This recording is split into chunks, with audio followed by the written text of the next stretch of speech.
شهلای عزیز، حال شما چطوره؟ خوب هستید؟ درود بر شما. حال من که خیلی خوبه. میدونم. انشالله حال شما هم خوب باشه. من بالا حالم خیلی خوبتر شده که صورت جدید شما رو میبینم، چقدر زیباتر، طبیعی و قشنگتر شدی و خیلی شادابتر شدی. دنبال یه دکتر خیلی خوب میگشتم، با شما هم حتی صحبت کردم. بله. و شما آقای دکتر نجفی رو به من معرفی کردین. من رفتم مطب ایشون، مدل‌های مختلفشون رو دیدم و اینا، گفتم من میخوام فقط اینجا. گفت آقای دکتر گفت اگر به عهده من بذاری من برای تو کاری میکنم که پشیمون نمیشه.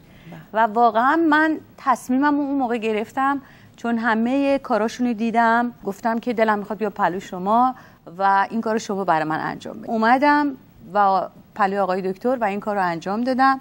من واقعا به آقای دکتر نجفی اعتقاد دارم، کارشون بسیار عالی بود. من اصلا درد نکشیدم. چه زمانی طول کشید عملتون و دوره نقاهتتون چقدر بود؟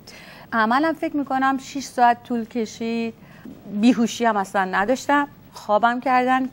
یک موزیک خیلی ملایم و قشنگی هم اونجا بود، میشنیدم، قشنگ حس میکردم. من تقریبا 5 روز 6 روز بعدش از اون حالت چیز در اومدم که مثلا اصلا مریضی نبود. ماه اولی که من عمل کردم، من یک برنامه‌ای داشتم، هیچ کس متوجه نشد من اصلا عمل کردم.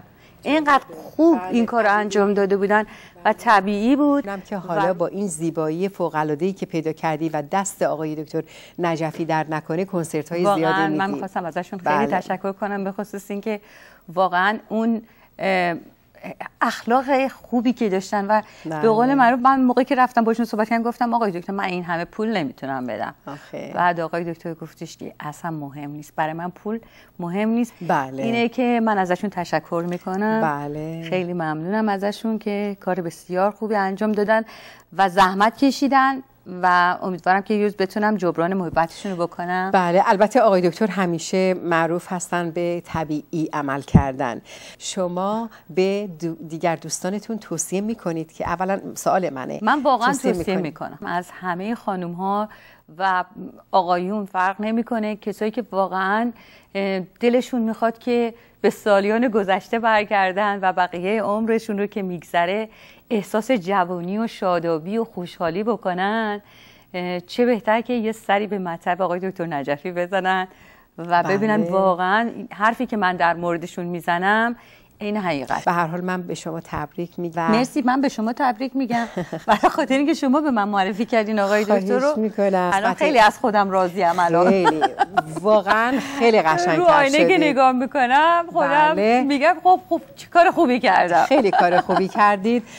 واقعا بهتون بگم در طی این مدتی که من باشون آشنا هستم، خب خیلی کسا بودن که به من زنگ می زدن و من توصیه می کردم بهشون که با ایشون تماس بگیرن و عملهایی که کردن همه رضایت کامل داشتن، فقط شما نیستید. بله. همه دوست داشتن. آقای دکتر نجفی خودشون هم پرسونالیتیشون انسان بسیار خوبی هستن، بسیار دوست داشتنی، واقعا خیلی ازشون، از شخصیتشون خوشم میاد. بله. خب ببینید پرسونالیتی انسان ها اهمیتش بیشتر از اون کاری هست که میکنن. من دیگه وقت شما رو نگیرم، آرزو میکنم که همچنان زیبا، جوان و خوب باشید که بتونید بیشتر برای ما بخونید. انشالله. خیلی ممنون، خیلی خوشحال شدم دیدمت. مرسی عزیزم، خدا نگهدارت باشه. مرسی.